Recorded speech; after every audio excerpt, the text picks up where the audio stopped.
నమస్తే అమ్మా. నమస్తే అమ్మా. అమ్మా, మనకి కళ్ళు అదురుతూ ఉంటాయి. ఒక్కొక్కసారి కుడి కన్ను అదురుతూ ఉంటుంది, ఒక్కొక్కసారి ఎడం కన్ను అదురుతూ ఉంటుంది. కుడి కన్ను అదిరితే మగవారికి మంచిది, ఎడం కన్ను అదిరితే ఆడవారికి మంచిది అని అంటారు. అసలు ఏ కన్ను అదరడం వల్ల ఏం జరుగుతుంది? నిజంగానే మనకి కుడి కన్ను అదరడం వల్ల దోషమా, లేకపోతే ఎడం కన్ను అదరడం వల్ల అదృష్టం వరిస్తుందా?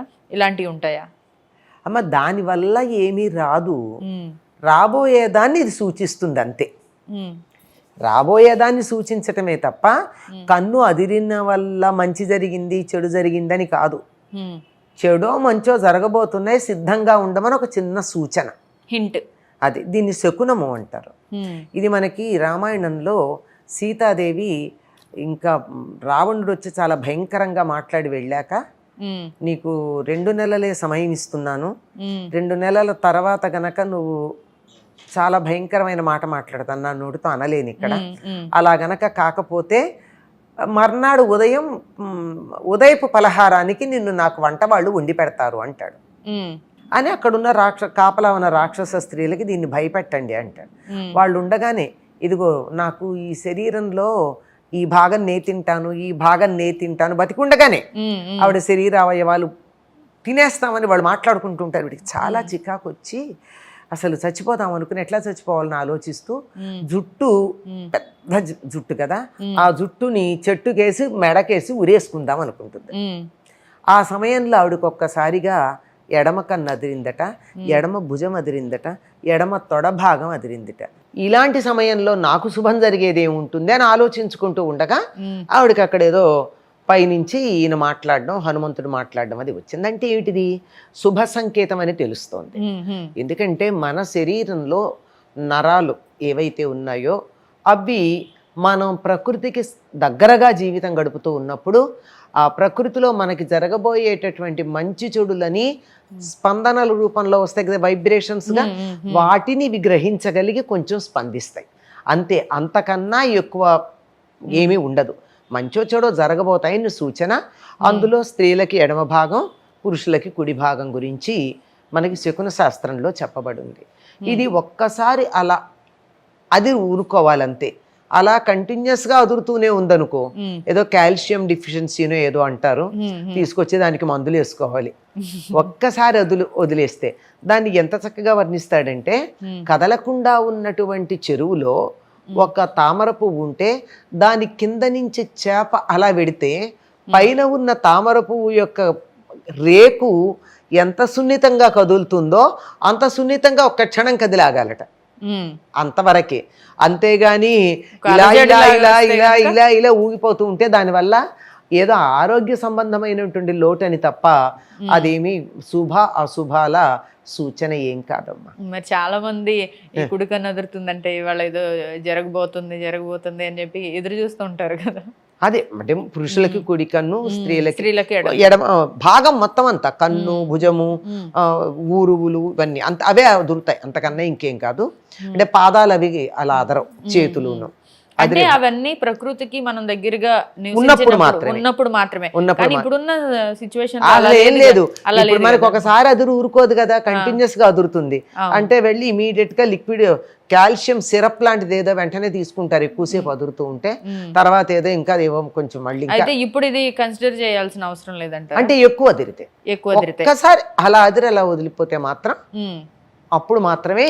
నేను చెప్పాను కదా ఎంత సున్నితంగా ఉంటుందో అంతవరకే లెక్క, చటుక్కని ఇలా అంతే, అంతకని. అమ్మ, ఇప్పుడు శకునం అని చెప్పారు కదా, కుడి భుజం తొడ అని కూడా చెప్పారు కదా, మరి ఇలాంటివి ఇంకేమైనా ఉన్నాయా? కొన్ని ఉన్నాయమ్మా. శకునానికి సంబంధించిన ఒక శాస్త్రమే ఉంది మనకి. కానీ చెప్తున్నాను కదా, ఇవన్నీ కూడా మనం ప్రకృతితో దగ్గరగా ఉంటేనే, శకునం అంటేనే పక్షి అని అర్థం. పక్షుల యొక్క నడవడికని బట్టి అవి ఎగరడం, రావడం, ఎంత గుంపుగా వచ్చాయా, ఒంటరిగా వచ్చాయా, ఎట్నుంచి వచ్చాయి, ఎటు వెడుతున్నాయి అన్న దాన్ని బట్టి జరగబోయేటటువంటి శుభాశుభాలను నిర్ణయించేటటువంటిది శకున శాస్త్రం అని చెప్తారు. ఇందాక నేను చెప్పిన సందర్భంలోనే సీతాదేవి అలా ఇప్పుడు నాకేం శుభం జరుగుతుందిలే అనుకుంటూ చెట్టు కొమ్మకి జుట్టుని మెడకి వేసుకుని ఉరేసుకుని సరే ప్రాణం వదులుదాం అనుకున్నది, ఇలా పైకి చూసేటప్పటికి హనుమంతుడు కనపడ్డాడు, ఎర్రగా ఇంతున్నాడు, చాలా చిన్న ఆకారమే కనిపించి దశరథుడు అనే రాజున్నాడు అని కథంతా చెప్తున్నాడు. చూస్తూ ఇవిడ చాలా కుతూహలంగా చూస్తూ, ఇదేమిటి కోతి కలలో కనపడితే శుభం కాదంటారే, అక్కడ చెప్తుంది ఏం శుభం కాదు, ఆత్మీయులైనటువంటి వాళ్ళకి ఇబ్బంది కలుగుతుంది, వాళ్ళకేదో హాని కలిగిందంటారు.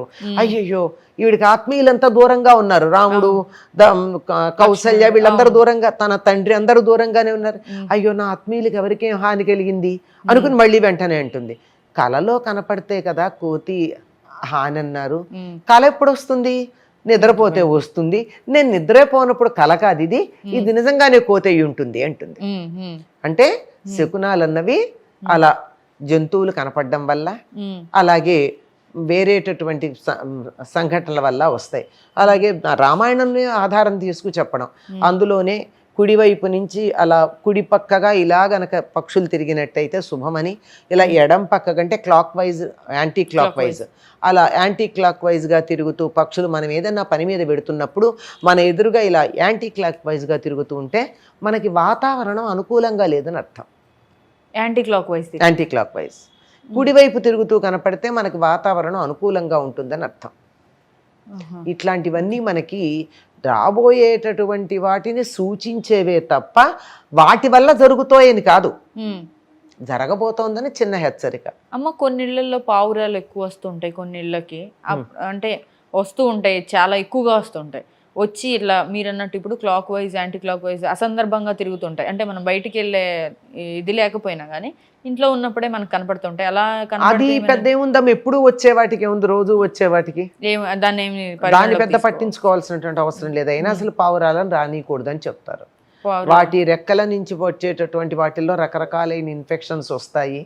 అందువల్ల కొన్ని రకాల పక్షులు పర్వాలేదు కానీ కొన్ని రకాల పక్షుల్ని పెంచుకోవడం కానీ, అవి ఇంటి పక్కన ఉండడం, ఇంటి మీద ఉండడం కానీ, వాటి గాలి వల్ల మనకి హాని కలుగుతుంది కనుక వాటిని ప్రోత్సహించకూడదని చెప్తారు. దూరంగా ఎక్కడన్నా ఉంటే పర్వాలేదు కానీ అట్లాంటి నిత్యం ఉండే వాటికి ఏమీ దోషం లేదు. అనుకోకుండా వచ్చేదే శకునం. చాలా డీటెయిల్గా చెప్పారమ్మా, ధన్యవాదాలు. నమస్తే.